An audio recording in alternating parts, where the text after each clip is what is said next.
अस्सलामुअलैकुम। Sports world में आपको खुशामदीद कहेंगे। मैं हूं हिफ्सा इम्तियाज। तो नाजरीन, कल वेस्ट इंडीज़ ने मैच में पाकिस्तान को शिकस्त दे दी है और इसके साथ साथ उन्होंने वनडे सीरीज भी बराबर कर दी है। पहला मैच पाकिस्तान ने जीत लिया था और कल के मैच में पाकिस्तान को शिकस्त का सामना रहा। वनडे रैंकिंग में पाकिस्तान की तनाजुली और वेस्ट इंडीज की तरक्की हो गई है। उधर ऑस्ट्रेलिया और जनूबी अफ्रीका की T20 सीरीज भी शुरू हो चुकी है और इसके साथ साथ इंडिया के क्रिकेटर पर खातून ज्यादती केस में पाबंदी लगा दी गई है, जबकि पाकिस्तानी क्रिकेटर हैदर अली भी इन दिनों एक केस में इंग्लैंड में इस वक्त कह लें कि भुगत रहे हैं और इन्वॉल्व हैं। उस हवाले से सारी इंक्वायरी चल रही है। फ़लस्तीन में इजरायली जुल्म जारी है और एक आपको बताएं कि फुटबॉलर है वो भी गजा में शहीद हो गए हैं। ICC women one day world cup को 50 दिन रह गए हैं। ट्रॉफी की रुनुमाई कर दी गई है। दूसरी जानिब पाकिस्तान वुमेन टीम ने मुनीबा अली की सेंचुरी की मदद से तीसरा T20 जीत लिया है। पाकिस्तान प्रो लीग में शिरकत करेगा या नहीं, यह हम सवाल है और इसके लिए खुसूसी कमेटी का इजलास इस्लामाबाद में होगा। इन तमाम मौज़ूआत पर डिस्कस करने के लिए मेरे साथ स्टूडियो में मौजूद हैं जाहिद मकसूद साहब, यूसुफ अंजुम और हमारा साथ दे रहे हैं सलीम खालिद साहब भी। आप तीनों को वेलकम कहूँगी और उम्मीद करती हूँ आपको खैरियत से होंगे। सलीम साहब, आपसे आगाज़ करती हूँ, कहिएगा कल का मैच डकवर्थ लुइस मेथड के तहत हमने देखा कि उसके जो ओवर्स हैं उन्हें महदूद कर दिया गया, लेकिन क्या बारिश की वजह से 3 बार मैच जो है वो मुतासर भी हुआ, लेकिन सिर्फ बारिश की वजह से जो भी मुश्किलात आई वो पाकिस्तानी टीम को ही आई? आपने खुद ही इस बात का खुलासा कर दिया बहुत अच्छी तरह है कि बारिश की वजह से जाहिर है 3 बार मोमेंटम यकीनी तौर पर चेंज हुआ होगा, लेकिन वेस्ट इंडीज के साथ भी ऐसा था कि जाहिर है वो भी अच्छी बॉलिंग कर रहे थे, उनको भी फर्क पड़ा। ये रीजन नहीं हो सकता पाकिस्तान की हार का। पाकिस्तान की परफॉर्मेंस ही काफी खराब रही और जिस तरह कोरोना ने दुनिया में एक तबाही मचाई, एक वैक्सीन आई, उसके बाद अमन आ गया। पाकिस्तान क्रिकेट को तबाही मचा रही है इस वक्त बैटिंग, डॉट बॉल्स। इसके लिए भी काश कोई वैक्सीन आ जाए, काश कोई हमारे पास ऐसे क्रिकेटर आ जाए कि टुक टुक वायरस से निजात दिला दे पाकिस्तान क्रिकेट टीम को। ये टुक टुक वायरस जो मिसबाह उल हक के जमाने में आई, ये जाने का नाम ही नहीं ले रहा। आपने देखा होगा कि कल के मैच में भी किस तरह बॉलें जाया कर रहे थे, चाहे वो सलमान हो चाहे रिजवान हो, और बीच में ऐसा भी हुआ कि 18-20 डॉट बॉल्स आई और उसकी वजह से दूसरे लोगों पे भी प्रेशर आता है। पिछले मैच में भी यही हुआ था कि बाबर और रिजवान ने 2 ओवर लगातार मेडन खेले थे, 14-16 बॉल मेडन खेली थी। बाबर इस मैच में तो खैर 3 बॉलें खेलकर चलते बने थे। इससे पाकिस्तान को काफी नुकसान हो रहा है और जो जदीद दौर की क्रिकेट की लफ्जी बातें हो रही हैं, जो माइक हेसन बाउंड्री पे खड़े रह के इशारे कर रहे होते हैं ओके भाई, और बोल रहे होते हैं ये लोग के जी हम लोग अभी आजकल के क्रिकेट, हम जदीद क्रिकेट खेल रहे हैं, तो वो तो T20 में भी नजर नहीं आ रही हमें, ना हमें यहाँ नजर आ रही है। फिर हम ये भी देख रहे हैं कि बॉलर हमारे पास शॉर्ट होता है, हम ऑलराउंडर के चक्कर में फिर पार्ट टाइमर से बॉलिंग कराते हैं, वो पिटते हैं। कल के मैच में देखा होगा कि किस तरह एक अच्छा मोमेंटम बन गया था, लेकिन बाद में साइम अयूब के 1 ओवर में रन बने। शाहीन पहला स्पेल अच्छा करते हैं, बाद में उन्होंने भी 1 ओवर में काफी रन दे दिए। इस वजह से स्कोर वेस्ट इंडीज ने आराम से, मतलब फंसी हुई वेस्ट इंडीज की जो टीम थी वो फिर प्रेशर से निकल आई। दूसरी तरफ पाकिस्तान की जब जल्दी विकेटें गिरी तो हम लोगों ने वही किया कि दरवाजे बंद करके, होता है ना दिफाई हॉल में चले गए कि बस अब टुक टुक करेंगे, उससे फिर मौजूदा हो जाएगा कोई, और आखिर में वो पहली 90s वाली क्रिकेट अब खत्म हो गई। अब ऐसा नहीं होता और वही हुआ। वो तो शुक्र है थोड़ा बहुत हसन नवाज के आने का स्कोर बन जाते, वरना शायद इतना भी नहीं बनता। वेस्ट इंडीज इसीलिए शोर मचा रहा था कि होनी चाहिए, वनडे सीरीज होनी चाहिए, क्योंकि अगर वो 9th नंबर तक रहेंगे तो वर्ल्ड कप के लिए क्वालिफाई कर लेंगे और उनको उनका मकसद मिल गया, नंबर 9 में वो आ गए। अब कब तक इसको बरकरार रखते हैं अगली बात है। और पाकिस्तान टीम ने वनडे में भी अब तनज़्ज़ुल की जानिब सफर शुरू कर दिया है, पीछे 1 नंबर आ चुके हैं, 5वें पे आ गए। तो ओवरऑल हम देख रहे हैं कि न्यू नॉर्म बनता जा रहा है। हिफ्जा, आपको मैं एक बात बताऊं, 6 साल बाद वेस्ट इंडीज ने पाकिस्तान को हराया वनडे मैच में, तो अब ये न्यू नॉर्म बनता जा रहा है कि बच्चे या जो क्रिकेट में बिल्कुल अब फारिग होती जा रही है टीमें, वो भी पाकिस्तान को आसानी से हराने लगी हैं। और ये मैं तो यही देख रहा हूँ, पता नहीं कैसे बेहतरी आएगी हमारी परफॉर्मेंस में। बीच में एक आध मैच हम जीत जाते हैं, लेकिन ओवरऑल हमारी परफॉर्मेंस ऐसी है कि अभी हम बांग्लादेश से भी एक मैच हार गए थे, वेस्ट इंडीज से T20 हारे, वेस्ट इंडीज से वनडे हारे और अब सीरीज भी दांव पे लग गई। ये वो टीम है बांग्लादेश और वेस्ट इंडीज जिनको हमारी ए टीम को भी आराम से हरा देना चाहिए, लेकिन हमारी सीनियर टीम और सो कॉल्ड सुपरस्टार के साथ भी परफॉर्म नहीं कर पा रही, तो अफसोस होता है। बिल्कुल जाहिद साहब, कल के मैच में हमने देखा कि जो टारगेट सेट किया गया 171 का पाकिस्तान की जानिब से, वो यकीनन वेस्ट इंडीज़ के खिलाफ कम था। हमने बहुत ज़्यादा डॉट बॉल्स खेली हैं कल के मैच में। फिर जो हमारे खिलाड़ी हैं डबल फिगर में भी बाबर आजम की अगर बात की जाए 0 पर आउट हुए हैं, 9 रन्स पर खिलाड़ी का आउट होना, ये भी हमने मिडिल ऑर्डर पर बहुत ज़्यादा इन्हिसार किया है। और फिर इसके साथ साथ पार्ट टाइम बॉलर भी हमारे पास हैं, बेतहाशा रन्स लुटाए जा रहे थे। उसके बाद आपको लगता है कि क्या जो हमारा बॉलिंग का टॉप ऑर्डर है या बॉलिंग के लिए जो हमारे उसमें एक 5वां एक अच्छा बॉलर का अब एडिशन ज़रूरी है? देखिए, वो यहाँ जिक्र करना चाहूँगा क्योंकि जब पहला T20 खेला गया था, हमारा प्रोग्राम उन दिनों में नहीं था, तो उसमें हसन नवाज और तलत हुसैन ने अच्छी शिराकत की थी, 100 से ज़्यादा रन्स की, जब पाकिस्तान जीत गया। और जो कल का मैच है वो तो यूँ लगता है कि जैसे वेस्ट इंडीज़ से ज़्यादा हारने की मेहनत पाकिस्तानी टीम ने खुद की है। एक तो प्लेइंग 11 भी मुंतखब नहीं की गई। कम से कम मेरे जैसे बंदे भी ये समझते हैं कि सुफियान मुकीम बाहर नहीं बैठते थे, इब्रार के साथ उनको ले लेते। 5वें बॉलर की शदीद कमी महसूस हुई। जहाँ तक आपने जिक्र किया है, क्योंकि जब पाकिस्तान की बैटिंग की बारी आई, टॉस हारा पाकिस्तान, और ज़ाहिर है 2 या 3 दफ़ा बारिश हुई, तो बारिश के बाद ये सोचना कि सिर्फ पाकिस्तान को नुकसान हुआ, मैं नहीं समझता ऐसा। प्रोफेशनल क्रिकेट है और ये तो अल्लाह की कुदरत है, कहना चाहिए कि बारिश आती है या नहीं आती, उसके लिए तैयार होना चाहिए। आपको याद होगा जब वेस्ट इंडीज़ की टीम बैटिंग कर रही थी तो डकवर्थ लुईस पर उनकी भरपूर तवज्जो थी कि स्कोर कार्ड कैसे चेंज हो रहा है, कैसे इसको बेहतर बनाना है और कहाँ तक इसको लेकर चलना है। एक मौके पर क्योंकि जब पाकिस्तान ने स्टार्ट किया, आप देख लें तमाम मैचेस, और पहला मैच भी कि साइम अयूब और अब्दुल्ला शफीक जो अच्छा स्टार्ट देते हैं, इसके बाद आउट होकर बाहर चले जाते हैं। बाबर आजम कल 3 गेंदों के मेहमान बने और नो डाउट जैडन सील्स की वो गेंद बहुत अच्छी थी जिस पर वो बोल्ड हुए। और हालांकि बाबर को थोड़ा सा एहसास करना होगा, उनका फ्यूचर भी इस पे लगा हुआ है। लोगों को फ़ैन फॉलोइंग नहीं चाहिए, लोगों को बाबर आजम से स्कोर चाहिए। पिछले मैच में वो 50 नहीं कर पाए थे तो उनके फैंस को काफ़ी अफसोस हुआ, कम से कम 50 करते, सेंचुरी की तरफ गामजन होते, लेकिन वो इस मैच में सिर्फ 4-0 पर आउट होकर वापस चले गए। और बाबर आजम का जहाँ तक फ़ैन फॉलोइंग का तलक है, इन्फॉर्मेशन के लिए वो भी बताऊँ, मैं एक वेबसाइट पर देख रहा था जिसके ऊपर पूरी फ़ैन फॉलोइंग आती है। तो जो पिछला मैच था, पहला मैच, उस पर जब तक बाबर नहीं आए थे तो वो 11,000 लोग देख रहे थे, जब बाबर आए तो वो 50,000 लोग देखना शुरू हो गए। इस तरह जो कल का मैच था, जब वो आउट हुए तो 21 सेकंड की फुटेज जो है वेस्ट इंडीज़ क्रिकेट बोर्ड ने अपलोड की थी और देखते ही देखते 1 मिलियन उसके व्यूअर आ गए थे। लेकिन ये चीज़ें, उनकी पॉपुलैरिटी अपनी जगह पे, लेकिन हमें बाबर से अच्छे खेल की तवक्को होनी चाहिए, अच्छा स्कोर होना चाहिए। बाबर के आउट होते ही अब्दुल्ला शफीक और मोहम्मद रिजवान बिल्कुल ही स्लो खेलना शुरू हो गया। बहुत सी डॉट बॉल्स खेली और ना सिर्फ इन दोनों ने खेली, बल्कि रिजवान का मैं जिक्र करना चाहूँगा। ना सिर्फ रिजवान की कप्तानी जो है इस सीरीज़ में मुतासर कौन नहीं है, और रिजवान की कप्तानी से लेके बहुत सी चीज़ें स्टेक पे लगी हुई हैं। मुझे लगता है कि शायद रिजवान को भी एहसास नहीं है कि इस सीरीज़ पे उन पर नज़रें हैं। बार बार कहीं ना कहीं किसी गोशे से ये भी खबर आती है कि जी टेस्ट टीम का भी शान मसूद की जगह शायद रिजवान को बना दिया जाए। तो रिजवान जब से खेल रहे हैं, इससे पहले 3 मुल्की सीरीज़ थी, फिर चैम्पियंस ट्रॉफी थी, फिर न्यूजीलैंड का टूर था, फिर रिजवान का वो बयान था जो इनके काफ़ी ख़िलाफ़ गया।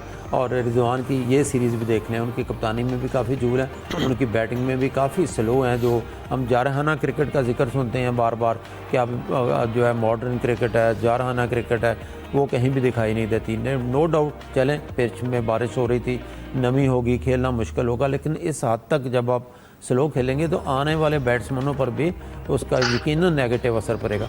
फिर ऐसा दिखाई देता था कि इन फॉर्म बैट्समैन इस वक्त सिर्फ हसन नवाज़ हैं, उनको बहुत ताख़ीर से भेजा। सलमान अली आगा ने दोनों मैचों में स्कोर नहीं किया जो उनके से तवक्को की जाती है, उनको जल्दी भेजा जा सकता था, लेकिन वो फिर नवाज़ को देख लें, नवाज़ अच्छी बॉलिंग करते हैं, इस मैच में भी बहुत शानदार की, T20 में बहुत अच्छी उन्होंने बॉलिंग की। लेकिन स्कोर के हवाले से देखें, पूरे 4 ओवर खेलकर उन्होंने 5 रन बनाए। तो इस टीम से ये तवक्को करना, जैसा आपने खुद कहा कि 37 ओवर ने पाकिस्तान ने 171 रन बनाए, जो फिर डकवर्थ लुईस फार्मूले के तहत उनको 35 में 180 या 181 का जो उनको टारगेट दिया था। जहाँ तक उनकी बैटिंग की बारी आई, जब वेस्ट इंडीज़ की आई तो हमारी बॉलिंग की अच्छी खासी हमारी बॉलिंग हो रही थी। हसन अली और जैसा उनके हसन अली ने इब्तिदा में दोनों ओपनर्स को वापस भेज दिया, शाहीन और हसन ने अच्छी गेंदें की हैं, लेकिन जहाँ ज़रूरत थी रेगुलर बॉलर की, और उस वक्त नवाज़ बड़ी अच्छी बॉलिंग कर रहे थे और इब्रार बहुत अच्छी बॉलिंग कर रहे थे, तो वहाँ पे कप्तान साहब ने शाहीन को ले आए। शाहीन ने आते ही छक्का खाया अपनी गेंद पे, अगली पे चौका खाया, 17 रन दिए।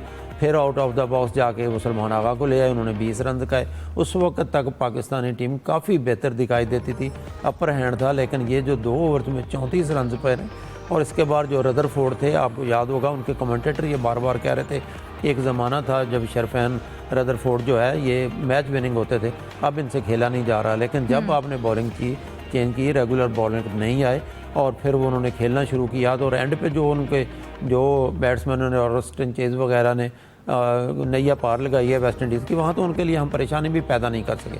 आखिरी ओवर ना हसन अली ने अच्छे किए, ना जैसा कि शाहीन अफरीदी अब करते हैं, ना उन्होंने अच्छी बॉलिंग की। तो इस मैच में बहुत सी खामियां थी। इब्रार ने अपने ही गेंद पे आसान तरीन कैच भी छोड़ा। तो तीनों शोबों में कहना चाहिए पाकिस्तानी टीम ने मायूस किया इस मैच। बिल्कुल, जो डेथ ओवर्स का यूसुफ प्रेशर होता है, हमारे बॉलर्स जो हैं अब वो डेवलप नहीं कर सकते हैं अगली टीम के ऊपर।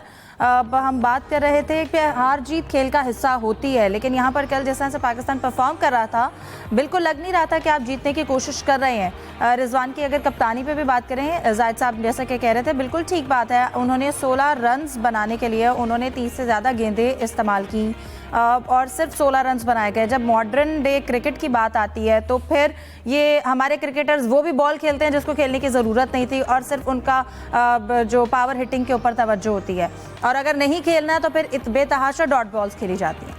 देखिए इफ्जा, जिस तरह पाकिस्तान टीम ने पहले मैच में कामयाबी हासिल की, उसके बाद तो थी कि पाकिस्तान की टीम इस मैच में ज़्यादा अच्छा परफॉर्म करेगी, लेकिन बहुत ही मायूस कुन परफॉर्मेंस हुई पाकिस्तान की टीम की। और ख़ासतौर पर जिस तरह पहले जिक्र हुआ कि टीम में तब्दीलियाँ करने की आखिर ज़रूरत क्या थी, आपको जीती हुई टीम में कौन तब्दीलियाँ करता है, माजी में तो कभी हमने नहीं देखा।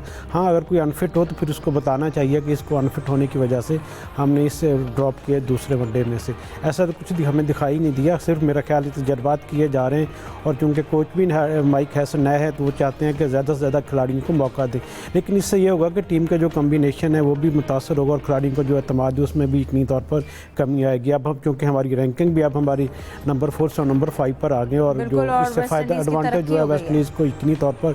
और ये आने वाले दिनों में चूँकि ये पाकिस्तान के लिए मुश्किल हालात होंगे अगर इस तरह की परफॉर्मेंस वो देते रहे, क्योंकि हर सीरीज़ से पहले हम कहते हैं कि हमने खामियों को दूर करने की कोशिश की है, लेकिन देखते हैं कि एक मैच के बाद दूसरे मैच में वही खामियाँ हमें दिखाई देती हैं।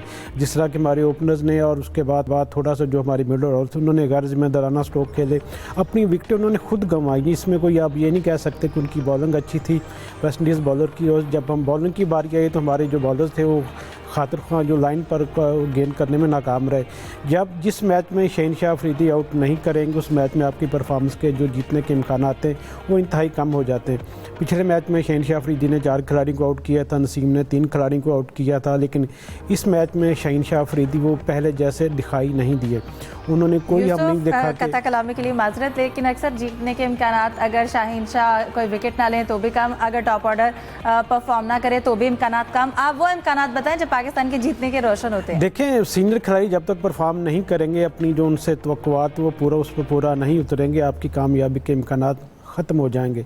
यंगस्टर हैं, यंगस्टर अपने तौर पे अच्छा परफॉर्म करने की कोशिश कर रहे हैं। सुफियान मुकीम को आपने मौका नहीं दिया, दूसरा इससे उनका एतमाद जो हो वो कमी हो इसमें आई है। इतनी तौर पर आने वाला जो मैच जिसमें टीम इंतज़ामिया भी सोचेगी कि हमने कहाँ गलतियाँ की हैं, किस मौके पर टीम को बेहतर करने के लिए अपनी प्लानिंग को तब्दील करने की ज़रूरत होगी। अब वक्त आ गया कि आपको एक प्लेइंग 11 जो है उसका वो बना लेनी चाहिए कि ये हमारी प्लेइंग 11, इसको हर मैच में मौका दिया जाएगा।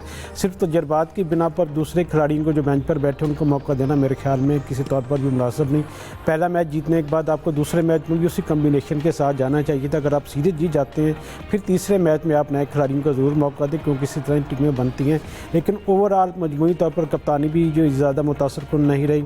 माइक हैसन जितने भले चाहे आकर बाउंड्री लाइन पर अपने खिलाड़ियों को तजावीज़ दें, उनको उनके साथ अपनी बातें शेयर करें, लेकिन खिलाड़ी ने खुद परफॉर्म करना होता है। खिलाड़ी को भी अपना ज़िम्मेदारी दिखाना होगी कि हीरो हैं, बड़े नाम यकीनी तौर पर, लेकिन जब तक वो परफॉर्मेंस नहीं देंगे उस वक्त तक लोग फिर उनको आहिस्ता आहिस्ता भूलना शुरू हो जाएंगे। बाबर आजम की मिसाल हम सबके सामने है। लोग उनसे तवक्कुआत करते हैं कि अच्छी नींद खेलें। पहले मैच में उन्होंने 47 रन बनाए, उसके बाद तवक्को थी कि इस मैच में ज़्यादा अच्छे मार्जिन के साथ, अच्छे तरीके के साथ बैटिंग अपनी वो करेंगे ज़्यादा, लेकिन ये हमने देखा कि वो 3 गेंदें खेलने के बाद जिस तरह वो बोल्ड हुए, यकीनी तौर पर एक बड़े बल्लेबाज इस किस्म की गेंद पर आउट होने की तवक्को नहीं की जा सकती।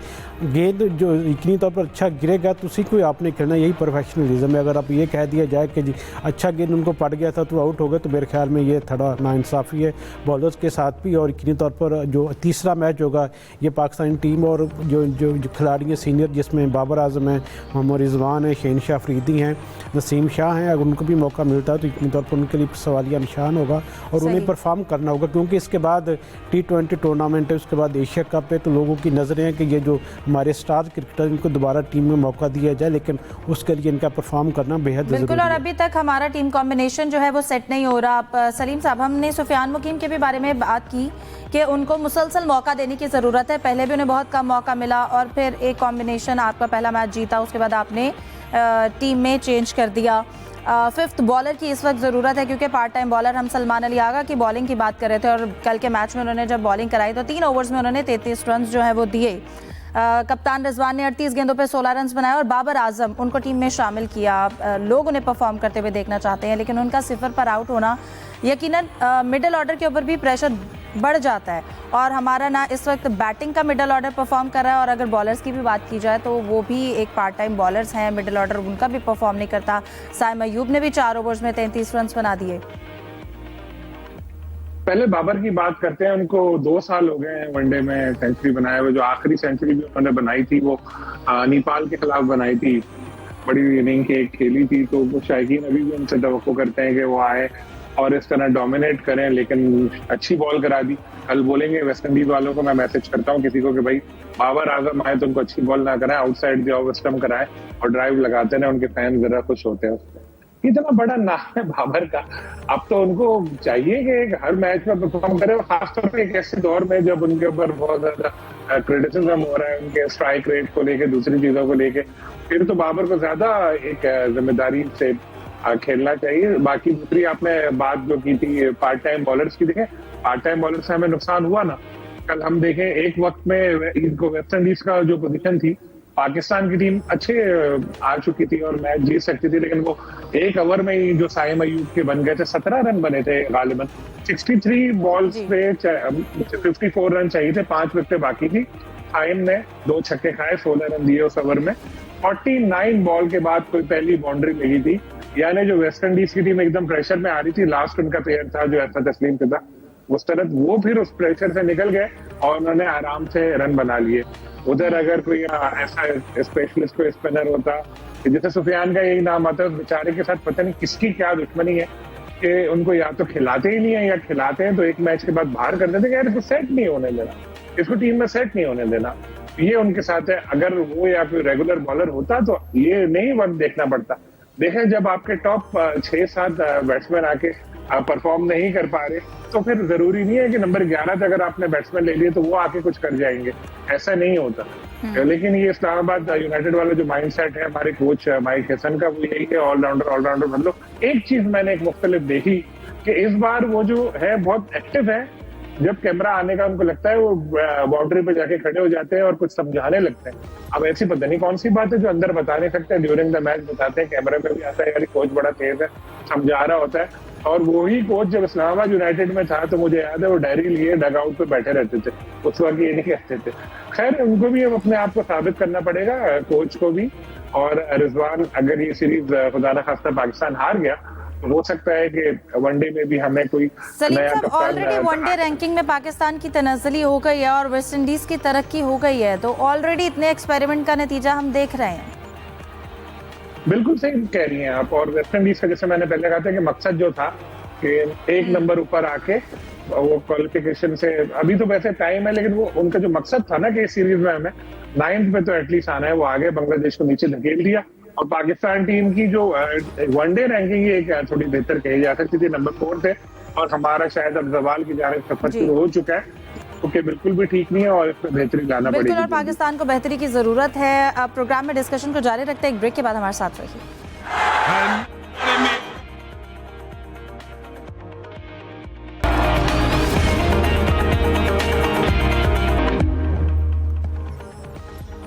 ब्रेक के बाद खुशामदीद। सलीम साहब, आपकी जानिब आऊंगी। हमने अभी ब्रेक से पहले जब बात की वेस्ट इंडीज और पाकिस्तान की, जिस तरह से परफॉर्मेंस रही मैच में, और एक जानिब मैच जारी है। हम वो मैच देखते हैं और T20 मैच है, लेकिन एक अच्छा परफॉर्म किया गया टिम डेविड टीम की जानिब से, और यकीनन टिम डेविड के परफॉर्म करने से ऑस्ट्रेलिया की जो टीम है उसमें एक नई उम्मीद जो है वो भी उनमें पैदा हो गई है। अच्छा उन्होंने स्कोर खेला, 83 रन्स बनाए। ओवरऑल उनकी जो फिटनेस रही टीम की और जिस तरह से उन्होंने परफॉर्म किया, एक अच्छा मैच देखने को मिला यकीनन शायकीन क्रिकेट को। बिल्कुल, असल जो कहते हैं ना जदीद क्रिकेट वो यही होती है कि ऑस्ट्रेलिया ने भी एक अच्छा स्कोर बनाया 178, उसके बाद उन्होंने भी फाइट की 161 तक गए। तो ऐसी क्रिकेट होनी चाहिए कि पता लगे, और इसका हुआ ये जो नए प्लेयर तलाश करके लेकर आए ना, ये वो पुरानों की जगह लेते गए। ये टिम डेविड वगैरह जैसे आ रहे हैं, ये खेल रहे हैं, ये अच्छा परफॉर्म कर रहे हैं। आप बोलेंगे यहाँ पर भी अपनी टीम को लेकर आ गया, वो इसलिए कि जब मैं ये मैच देख रहा होता ना मुझे बड़ा मजा आता है। लेकिन सलीम साहब शुरू में जैसे उन्होंने स्ट्रगल किया, अब जाकर उनकी परफॉर्मेंस जो है वो बेहतर होना शुरू हुई है।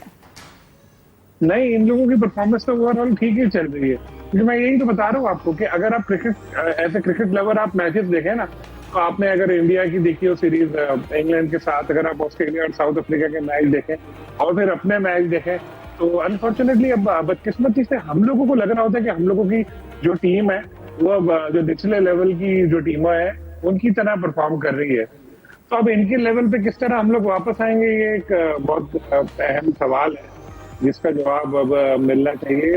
यंगस्टर ऐसे या तो आए सामने, जैसे एक तो शुक्र है हसन नवाज में दम नजर आ रहा है कि वो जिस तरह की कोशिश करते हैं वो कल वाले मैच में भी अच्छा खेले, पहले मैच में भी अच्छा खेले। पहले मैच में मैन ऑफ द मैच मिला, दूसरे मैच में उसका सिला ये मिला कि एक नंबर और पीछे लेकर आ गया, उनको 7वें नंबर पर बैटिंग के लिए भेजा गया।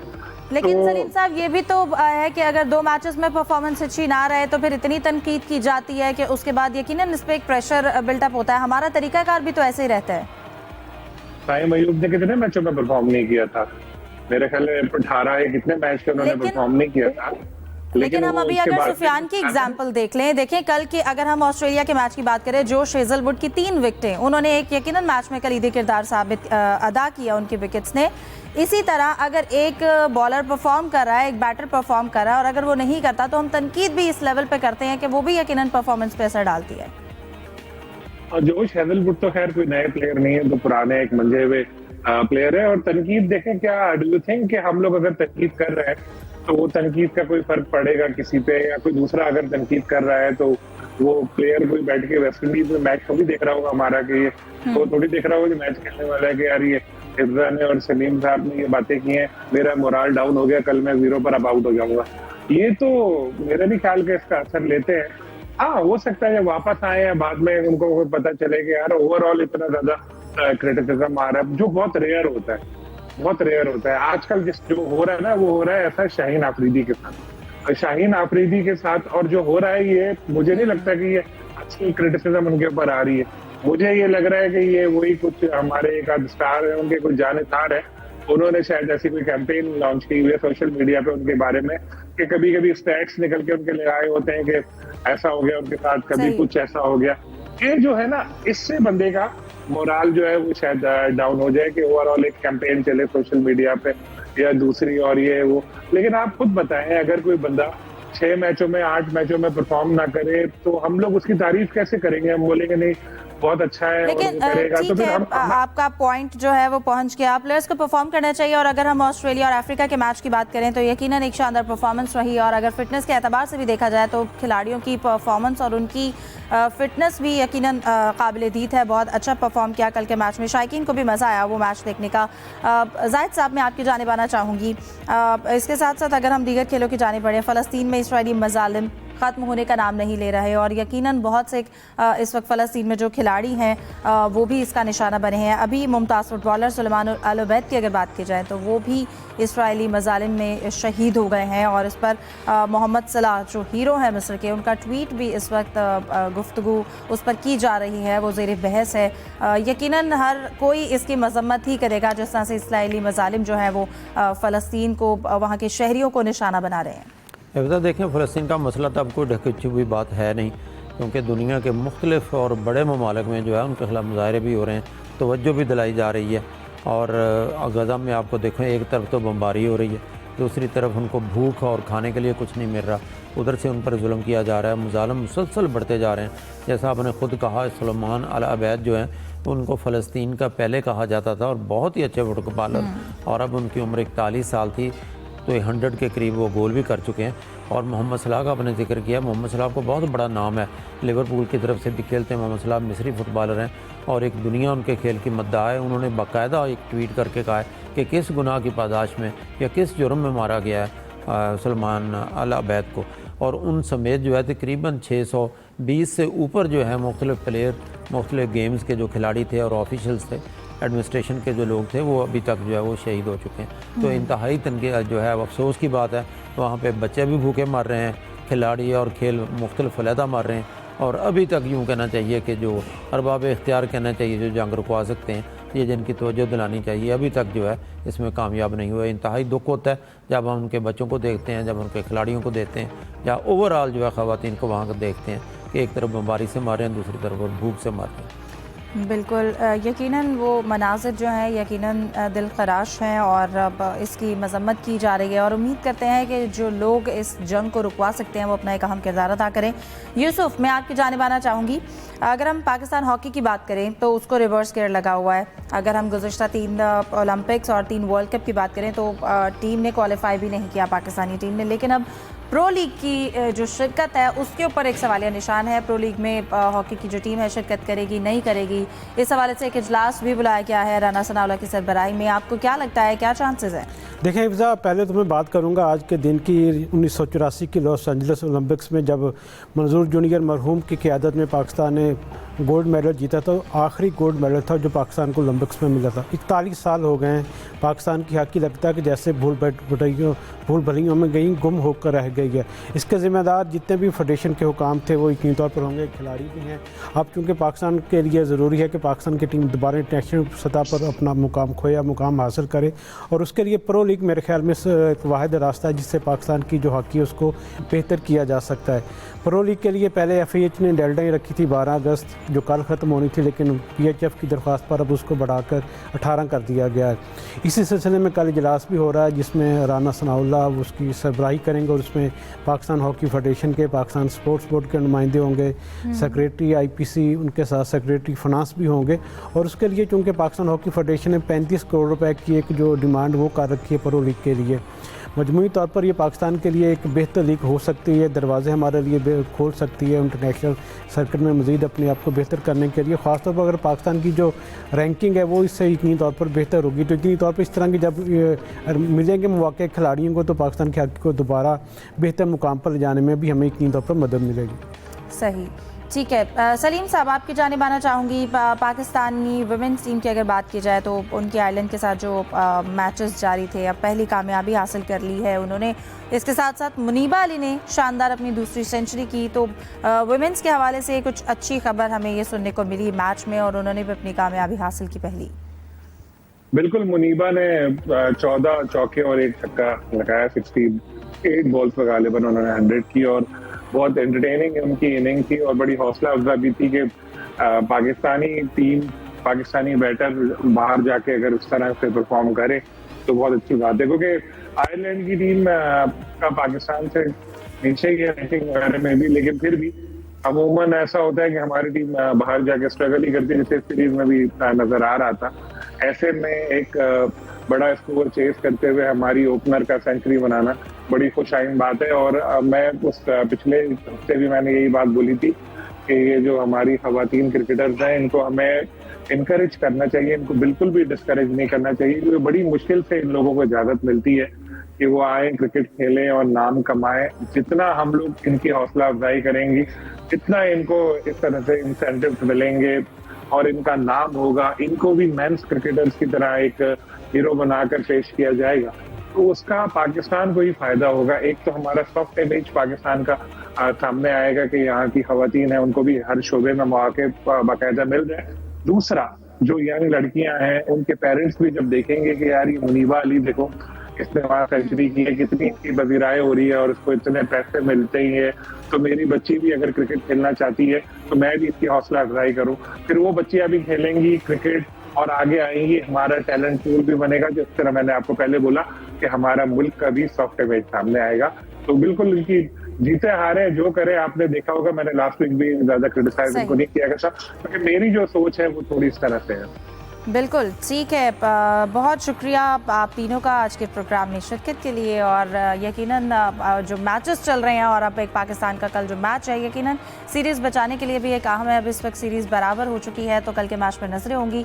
प्रोग्राम का वक्त खत्म हो जाता है। आप तीनों को बहुत शुक्रिया, दीजिए इजाज़त। अल्लाह हाफिज़।